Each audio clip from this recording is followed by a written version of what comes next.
యువతకు ఉపాధి అవకాశాలు కల్పించడంలో భాగంగా ఏపీఎస్ఎస్డీసీ ఆధ్వర్యంలో బాపట్ల జిల్లా మార్టూరు పట్టణంలోని శ్రీ హర్షిని డిగ్రీ కళాశాలలో మెగా జాబ్ మేళా జరిగింది. ఈ కార్యక్రమానికి పర్చూరు ఎమ్మెల్యే ఏలూరి సాంబశివరావు ముఖ్య అతిథిగా హాజరయ్యారు.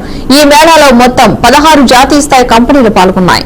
ఈ సందర్భంగా ఎమ్మెల్యే ఉద్యోగం లభించకపోయినా ఎవరూ నిరుత్సాహపడకూడదని, ప్రతి యువకుడి అభివృద్ధికి స్కిల్ డెవలప్మెంట్ కార్పొరేషన్ అన్ని విధాలా తోడ్పాటు అందిస్తుందని భరోసా ఇచ్చారు.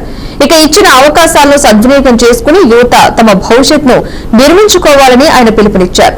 ఈ మెగా జాబ్ మేళాలో వందలాది మంది విద్యార్థులు, నిరుద్యోగ యువత ఉత్సాహంగా పాల్గొన్నారు.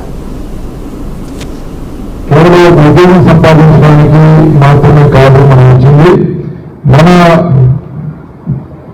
ఒక అద్భుతమైన భవిష్యత్తుకి బంగారం బాటలకి మొదటి అడుగు వేయడానికి ఇక్కడికి మీరందరూ రావడం జరిగింది.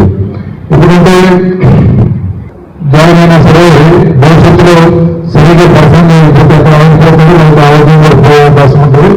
అదే మనం శాలరీ అనుకున్నా సరే మంచి నైపుణ్యత, మన నైపుణ్యానికి తగినంత ఉద్యోగం సంపాదించి ఎప్పటికప్పుడు మన యొక్క స్కిల్ పెంచుకుంటూ ముందుకెళ్తే కనుక ఖచ్చితంగా మనం విజయం సాధిస్తే అది పరిమితంగా ఉంటుంది ఉన్నాయి. కానీ వాటిని మనం కనెక్ట్ అయ్యి తెచ్చుకోవడం అందరికీ సాధ్యపడదు. ఈరోజు మీకు అవకాశం వచ్చింది. ఇక్కడ మనకి ప్రభుత్వం అలాగే పెద్దలందరూ కూడా మీ యొక్క భవిష్యత్తును దృష్టిలో పెట్టుకొని మంచి కంపెనీలతో మాట్లాడి వారందరినీ తీసుకెళ్ళడానికి ప్రయత్నం చేశారు.